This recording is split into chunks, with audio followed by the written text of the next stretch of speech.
भाजपनं मुंबई महापालिका निवडणुकीच्या दृष्टीने आता उमेदवाराची यादी बनवण्याचं काम अंतिम टप्प्यात आणलेलं आहे असं कळतंय आणि यासाठी मुख्यमंत्र्यांनी आज एक बैठक बोलावलेली आहे।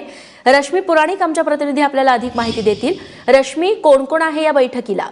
रेश्मा, आपण पाहतोय की मुंबईतून ज्या 227 जागा आहेत त्यावर तब्बल 517 जे उमेदवार आहेत त्यांची एक यादी फायनल करण्यात आली होती, जी संसदीय समिती आहे त्यांनी।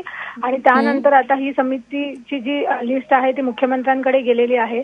मुंबईचे जे सगळे आमदार आहेत, खासदार आहेत आणि मंत्री आहेत, मग त्यात विनोद तावडे असतील, प्रकाश मेहता असतील, आशिष शेलार असतील आणि सर्व मुंबईचे आमदार खासदार हे सध्या वर्षावर बंगल्यावर गेलेले आहेत। मुख्यमंत्र्यांनी तत्काळ बैठक बोलावली आहे। कालची जी सभा झाली त्यानंतर आता ही उमेदवारांची लिस्ट फायनल करणं चालू आहे। जिल्हाध्यक्ष पोहोचले आहेत।